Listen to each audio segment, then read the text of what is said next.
Happy New Year! Shit, that's the wrong countdown, isn't it? I apologize. I apologize. I've just been in such a countdown mood these past little whiles. Ladies and gentlemen, welcome to what is a delightful Wednesday night here at Whisky Club HQ.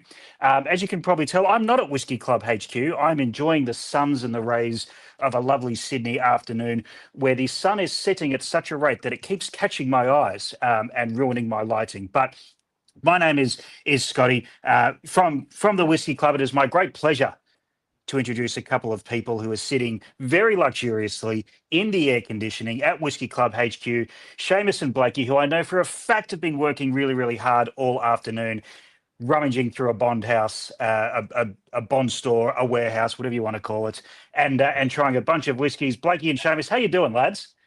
There's no there's no sense of what's that word, jealousy here at all, I don't think. But you both look very refreshed. Oh, mate, we've had a pearler of a day, as you say, pretending to work hard, pretending to be busy.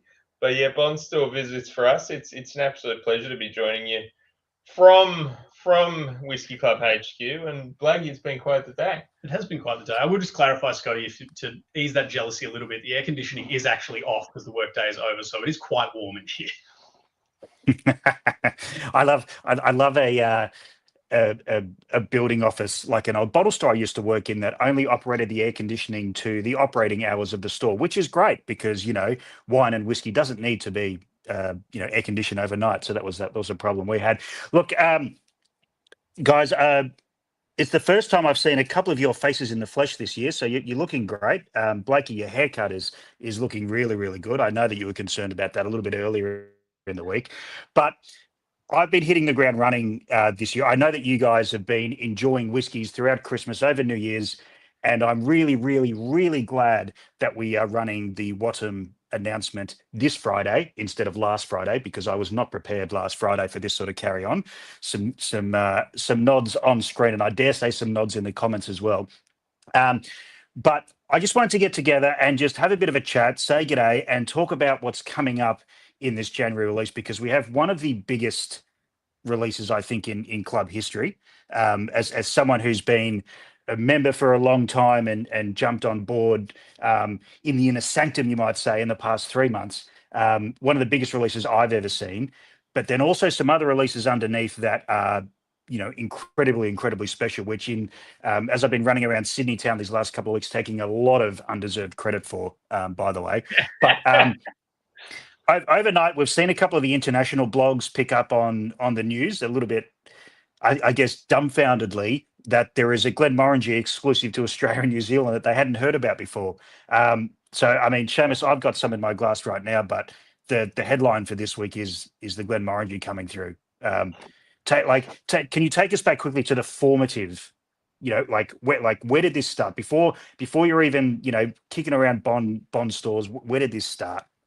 I'm more than happy to, and I'll do my best. And before I leap into it, I should say, for anyone who's not familiar, Michael Blake, to my side here, is going to be a little bit more of a familiar face as we get into more tastings this year. But this is the first of many, I guess, different Whisky Club tastings for you. We don't have a whiskey maker joining us. We just have us geeking out hard on the whiskies that are coming up. So for everyone watching along, this is a great forum to ask hard questions. I've got a laptop to my side here. Scotty's got a laptop in front of him as well. Anything that you throw at us, we really want to see it. We really want to engage because we want to be speaking to you directly. And whether it's Blakey, who's drinking the whiskies, writing the content, hosting the events, or myself, who's had a part in buying the whiskies, who's making sure they get to your door, or Scotty putting it all together on the other end, we really want to hear directly from you on this whiskey specifically, Scotty. This is such a fun journey of a whiskey. I think I need to be measured because when we work with Dr. Bill, we work at a crazy pace and we get a lot of stories out of it. I need to make sure I say the stories that have been approved because I can't say the stories that haven't.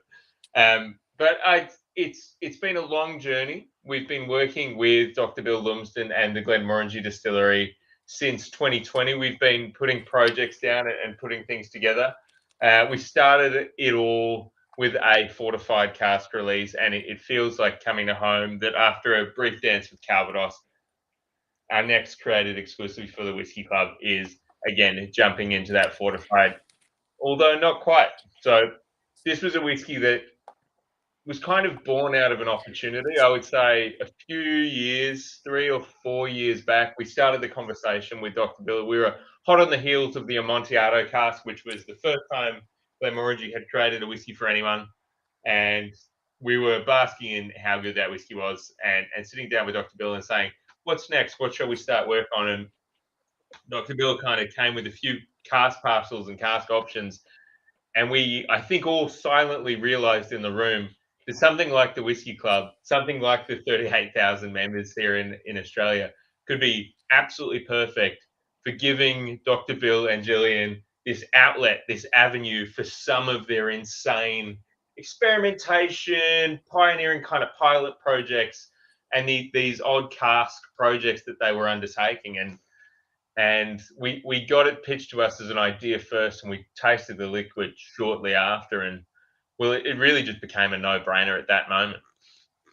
Yeah, it's like, I think I was, on the outside of the club when the first Glenmorangie collaboration came around, and I guess my reaction then was just how has this happened? How has this club in Australia managed to piece this one together? And certainly is the envy of a lot of people. And having spoken to a lot of the blogs, I'm now getting a few inbound requests on. Sorry, so what is the club again? Particularly Scandinavia. Not particularly happy with the Australian market at the moment. Blakey, I know you've been doing a bit of work on this release, and I think there's an excellent in an email everyone will get on Friday breakdown of timeline of how this release has sort of come together. I made a joke before that having been with the club for 3 months, I'm taking a lot of credit for things that happened 2, 3, 4, 5 years ago. But as someone who's sort of been meticulously detailing this, can you just give a really quick rundown of, where these barrels sat, where this release sat, and how it's got to us today? Yeah, I'll do my darndest. We have to be ever so slightly careful about giving really, really specific years and things like that with this whiskey, because there may be an element of the majority of the liquid in this bottle. The number on the bottle does say 13 years old, but the majority of the liquid in this bottle, maybe a little older than that, is how I would put that in my most diplomatic club voice. But yeah, the way it came about, as Seamus was saying, is Gillian and Dr. Bill have got these parcels that they're constantly experimenting with. They're constantly laying down new, interesting stuff, trying out new casks. And for Dr. Bill, about 6 or 7 years ago, he was really on a sort of dessert wine and fortified wine kick, and looking for really interesting, new, different stuff that wasn't, your standard sherries, your things like that. He was looking for things that could sort of expand the painting palette that he has to play with when he's putting together whiskies. And yeah, as luck would have it, one of the parcels that he laid down was this sweet dessert Moscatel wine. It looked pretty good after a year or so, and he used a little bit of it, or actually used quite a lot of it, but he put a really small parcel of those casks aside and just let them continue going. When he moved the spirit into them, that spirit had been about 9 years old. So yeah, after 1-2 years, he looked at it, really liked what it was doing, used a bit of it, but yeah, as I say, he put more of that aside and really just left it to see what would happen. And yeah, again, being diplomatic, 6-7 years later on, that's the liquid that's gone into the bottle. I'm not very good at maths, so I can't do the maths on 9 plus 7, but I'll leave that to the and see whether it adds up to the 13 on the bottle. Yeah. No, awesome. Look, and this is such a rich whiskey with such rich story to it. I just want to shout out a couple of them in the comments. Sean, Happy New Year to you, mate. David and/or Caroline Taylor are posting some excellent comments, which I tried to get promoted further up, and someone on the Whisky Club admin is knocking me down again. So that's all right, but I've noted that one. Anthony, g'day, mate. Happy New Year. And to a few people. One person, Braden, is there a January delivery? Absolutely, there is. This is what we're talking about right now. The Glenmorangie is the January whiskey of the month. It's our hero. Dropping on Friday. It's going to be the envy of the world.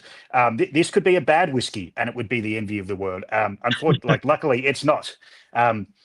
Before, and I don't want to. I want to move on to some of the other whiskies because this is a really rich story that will be detailed in the email coming out and on our website.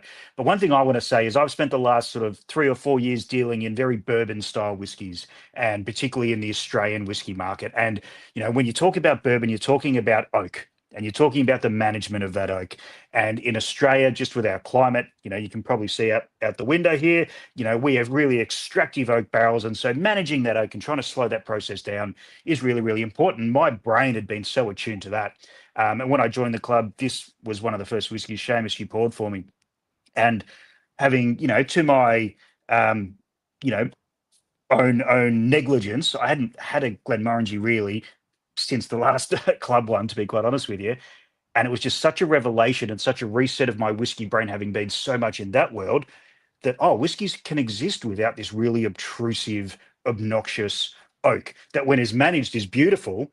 But often you think oak, oak, oak. And even with like big sherry casks, you just think oak, oak, oak, and what that comes down to. And this was just so pretty and for my palate, near flawless. And my old weathered palate at 48.2 still has plenty of heft. But really, really excited for people to see this one. We've previewed it a couple of times. I know all three of us have snuck bottles out of the warehouse in the past 3 or 4 weeks, and the reception's been pretty incredible. But the best thing about Whiskey of the Month weeks is there are little hidden gems, add-ins, which potentially can't service the whole 38,000 membership database. One of them I'm particularly excited about, but Seamus, do you want to, before I get too excited and fall off my chair, talk us through the couple of the add-ins, particularly the 2 single casks potentially? I'd be absolutely happy to. We've got this, I guess, incredible whiskey of the month in Glenmorangie doing something for the first time ever with these Moscatel casks, and it's this little hidden parcel of casks, and it's got some really good age on it. So years back, when we're looking at how this is going to land, we wanted to make sure we also did pioneering things with the single casks alongside it, and we thought, start the year 2026 as you mean to continue it. So we wanted to come in big. So I'm going to start on the other one, just to throw you Blakey. Just to interrupt you there was a question that came in from Sean, said Glenmorangie is in my top 3 distilleries. Can you guess the other 2? I'm going to guess one of the other ones is Glenallachie, and specifically the peated seasonal variations of Glenallachie. Did I get that right, Sean? Continue, Seamus. I don't know if it counts as a seamless transition if you interrupt me to do a seamless transition, but I'll take it regardless. And thank you for the subtlety up there, Scotty, because one of those single casks was the Meikle Tòir. We've never seen a Meikle Tòir single cask in Australia. It's Glenallachie's peated stocks. Glenallachie, I think, as everyone who's watching along will know, but just in case you don't, current gong holders of World's Best Single Malt started doing their peated experiments 6-7 years ago, and basically have absolutely knocked the socks off of everyone. It's 5, 6, and 7-year-old heavily peated spirit. It's Oloroso sherry casks. It's Chinkapin, strange kind of experimental oak casks, and then it's a red wine American oak, new oak kind of combination setup. That's their core range.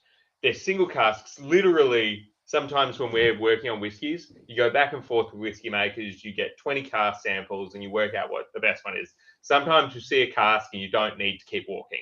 This is one of those moments, because up till now, Meikle Tòir has been in this situation of using mainland peat and using mainland barley. This is an opportunity. It's literally the first cask that's ever been released, the first expression of whiskey that has Meikle Tòir but peated with Islay peat. So bringing some of that iodine, bringing some of that oil. It sounds like a crazy thing to bring together because it's Speyside Distillery. It's got that sweeter assumption, but that Islay peat, something they've never done before, something they basically accidentally showed us and we fell in love with a little bit too hard. That's the first add-in single cask. Blakey, I know the second ad in single cask. I'm going to throw it to you because I know why we fell in love with it, but I want to know why you fell in love with it. Yes, as Seamus said, I could gladly not talk about this whiskey and just happily hug the bottle and sniff it for the next 5 minutes. That'd be awkward for everybody else. But yeah, this one, as Seamus says, I wasn't on board when the decision was made on this one. I wasn't around when it was picked, which is probably just as well because I would have made a scene in the office. But yeah, it's from Wolfburn. If you haven't had a Wolfburn before, do yourself a favour, get around some Wolfburn. It's a super young distillery on the site of a very, very old distillery, as a lot of Scotch distilleries are, way up in the north near Thurso, Scotland. And this one is a single cask from Wolfburn. I'm not going to lie about it. My favourite cask type is ex-bourbon casks. I think they're, we all love a sherry cask, but I think an ex-bourbon cask done well, that American oak has that unique flavour that you just don't get anywhere else. And sometimes other stuff can get in the way, but it's a single ex-bourbon cask. And it is, if you needed any more reasons to love this whiskey, cask number 13 that was filled by the distillery. So literally they started distilling. When did they start distilling, Scotty? This is your favourite fact about Wolfburn. On Burns night. So the Burns 25th of January 2013. It is 2013, isn't it? It is 2013, yes. 2013, yeah. But Burns night on the 25th of January, which is, a bit ceremonial for a Scottish distillery. And I'm going to guess there wasn't too much distilling done on Burns night. They probably turned them on, so they say they did, and then turned them back on, off again, went partying. My experience at Burns night is, yes, there's not much distilling, a lot of consumption of distilled product. But yeah, it's the 13th cask that they ever filled. So you're talking about cask that was filled within the first few days of operation, single ex-bourbon cask. And if there's one thing that Wolfburn is renowned for, it's the texture of their spirit. It's the sort of silky, smooth, rich, fat quality of their spirit.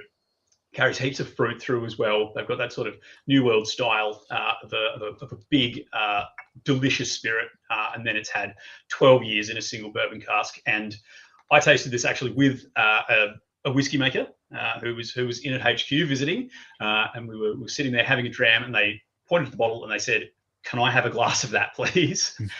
And then waxed lyrical about just how much they loved it. It absolutely blew me away the first time I tasted it, and it's high on my wish list for this month. Yeah, it's a distillery that I think, a lot of distilleries get hyped in the modern era. Certainly post 2010.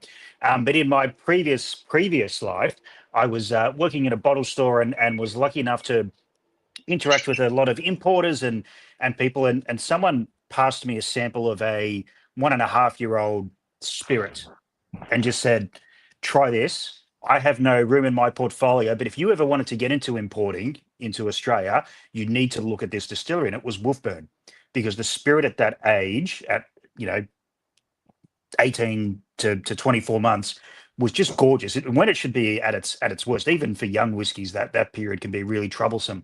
And it was just gorgeous. And then their first ones came out, and the 4 or 5-year-olds, it was Kilchoman-esque in how good they were at so young of an age. And I'm not a whiskey maker, but I did the exact same thing, Blakey, when I saw, in my case, it was on a spreadsheet of what might be coming up. And I said, cask 13, but what year? Like cask 13 of, the 7th year of production or whatever it was. But no, this is literally, it's a January vintage. So it is literally within those first, 3 or 4 days of production of the distillery. It's quite remarkable. And I think it's going to be exceptional.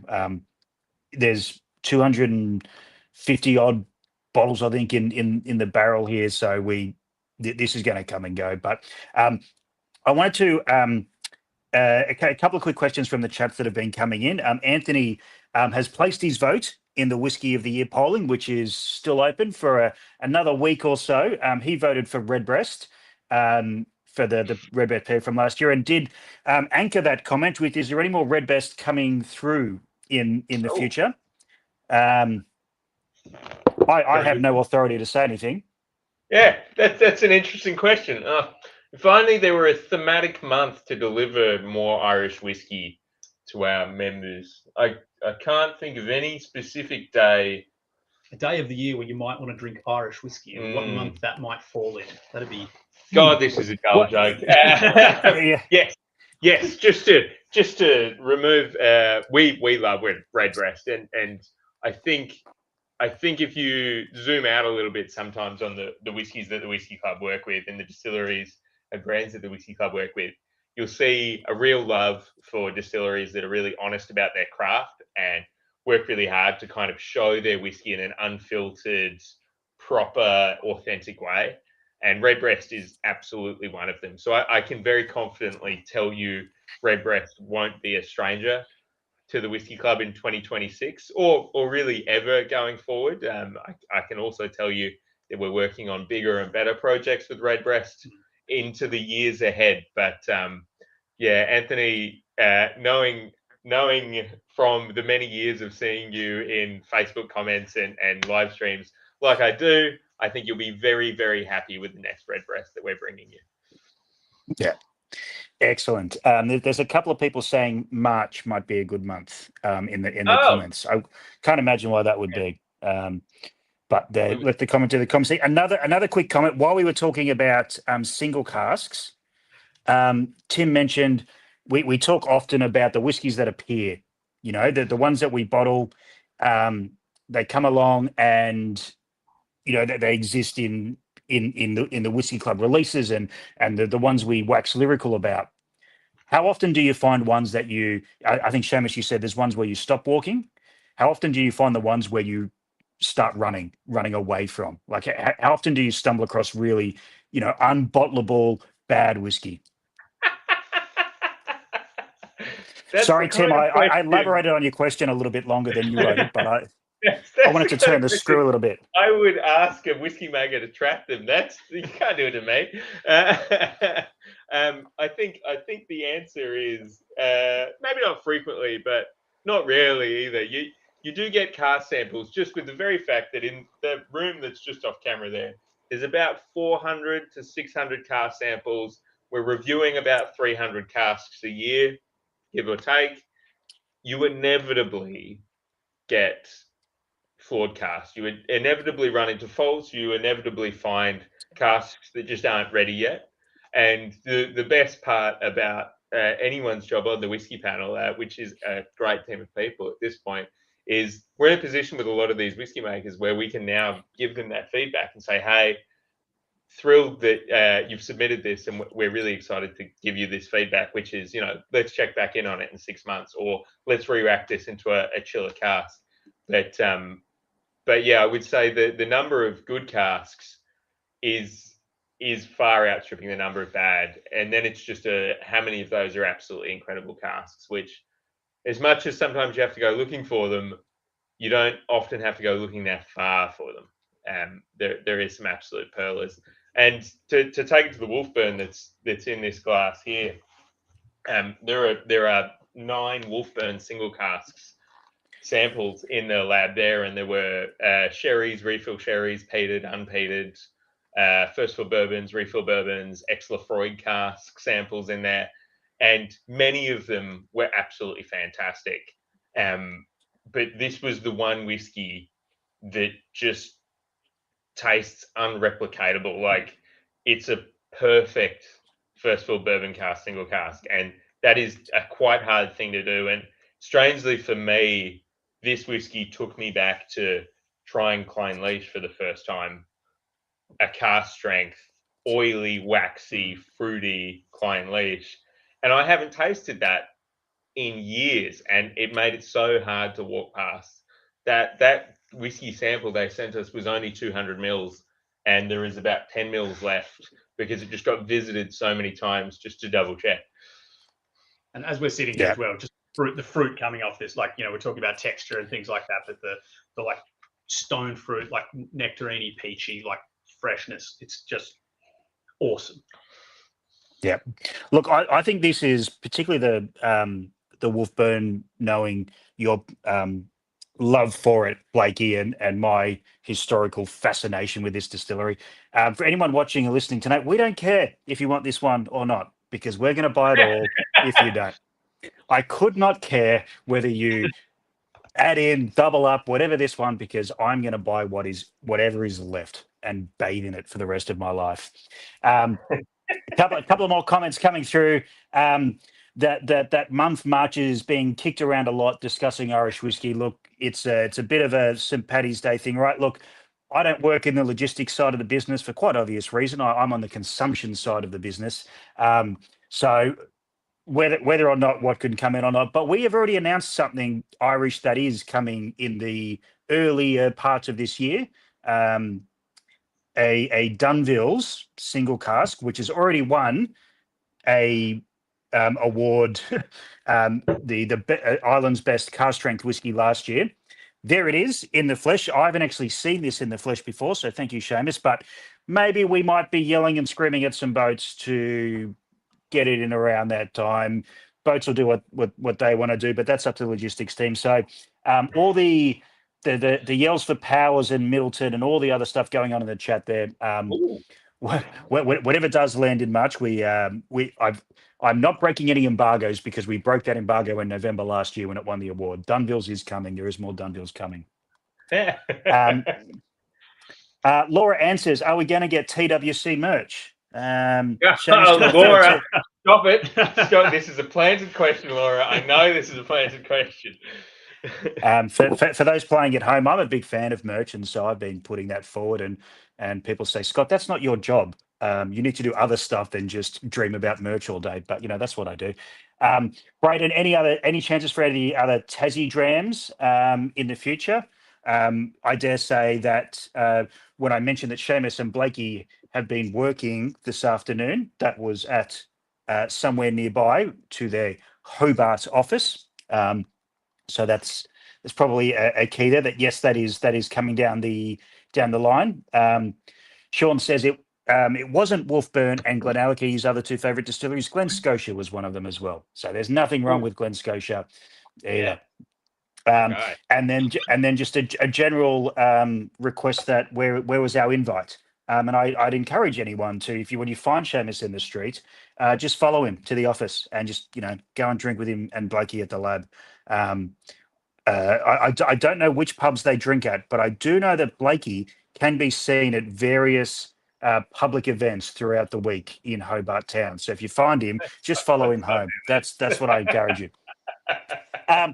So we've got Glenmorangie coming up. We've got two exceptional single casks, like a once in a million, potentially the first time ever, Islay peat peated whiskey from Meikle Tòir. We've got this Wolfburn that if you guys don't want, no worries, we're going to drink it all ourselves. Finally, there's a whiskey that for me is quite nostalgic, and I'm giving away my age a little bit because obviously I'm a young, vibrant 25-year-old, as you can all see by my face, but I've been around drinking whiskey for a little while, and the Scapa 16-year-old was an absolute staple when I was first getting into whiskey, a sort of little bit off the wall next step in my whiskey journey beyond the bigger brands, and then just a victim of its own success in the period sort of 10, 15 years ago when the whiskey world ran out of aged stocks. The 16-year-old had to be taken away from the market, and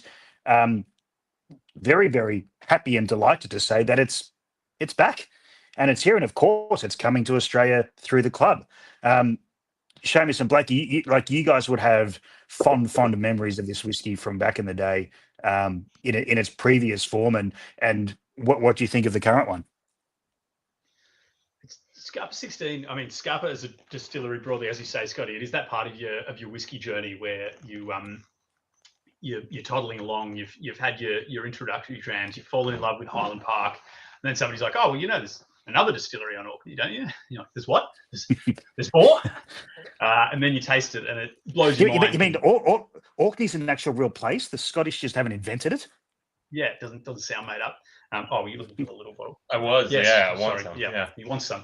And then you try it. Of course, it's just the polar opposite of Highland Park. Highland Park's this rich, storied, meaty. It's got the little hint of peat on it and all that classic Highland Park character.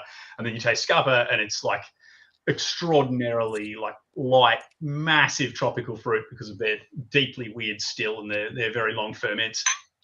and it just blows your mind in a whole different way. You're like, wow, these two distilleries are on the same island, and you'd expect them to have that similar island characteristic, and they're just like, nah, not interested. We're making tropical fruit juice bombs and enjoy. Yeah, it's an absolutely insane whiskey distillery, and the liquid's incredible. And I say this is probably one of the many people on this call that's supposed to be ambivalent and not have favourites, but Scapa is a favourite. The tropical fruit juice that distillery gets is completely unparalleled, and we're fortunate enough that some of the whiskey makers we work with are aware of some of the whiskey team and some of the Whisky Club generally's favourites. So I can say that I think November 2023, the master blender and head whiskey maker of Pernod Ricard, Shivers,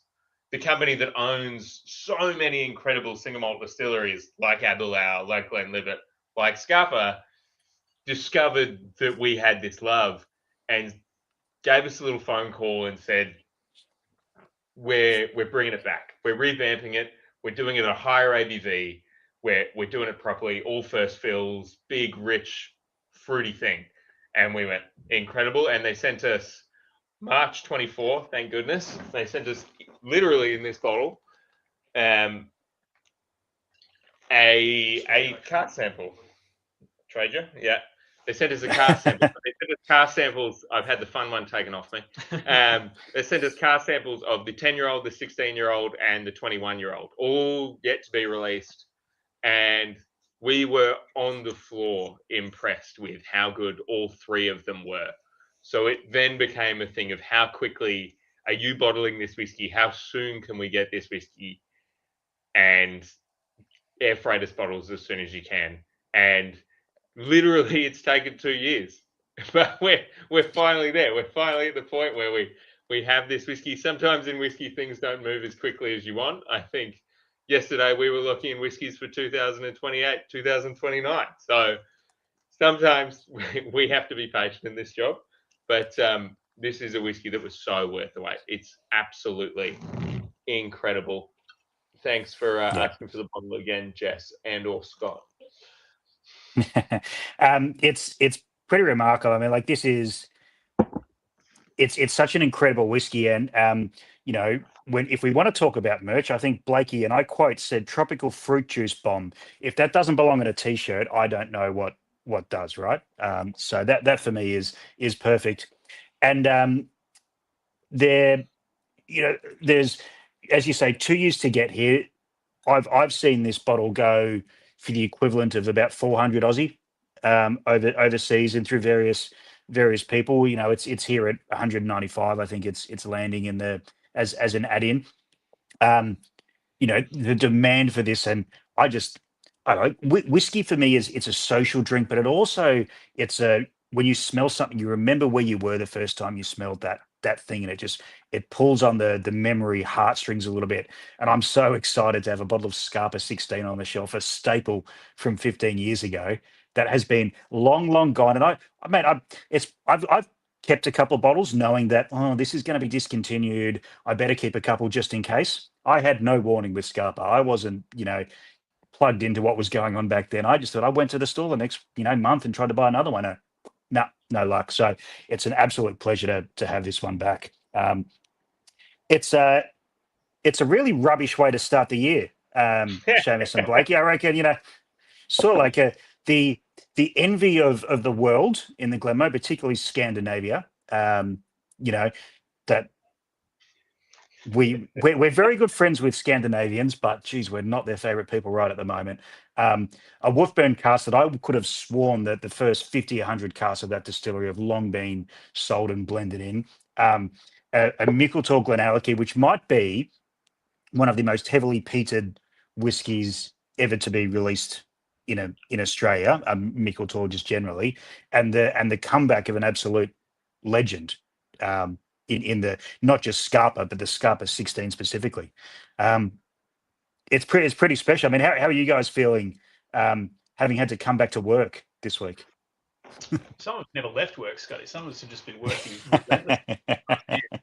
No, I like to look around the. You can always tell when it's going to be a good month when you look around the office as we in the run up to Whiskey Weekend, and there's multiple people griping about the fact that this month's going to bankrupt them because they're like, well, I've got to get the Wolfburn, I've got to get the Meikle Tòir, and of course I'm getting the Scapa, and then I'm generally the annoying person in the room that's like, well, I mean, we made these decisions. We chose to bring these delicious whiskies into the world, and we only have ourselves to blame when we're enjoying them down the track. But yeah, I'm so excited for this month. I'm already, as you well know, first as high up in the line as I can get for that Wolfburn in particular, and the Meikle Tòir. This is not the first time I've been offered a job where the person offering me the job is well aware that they're going to make money from me being involved in the business.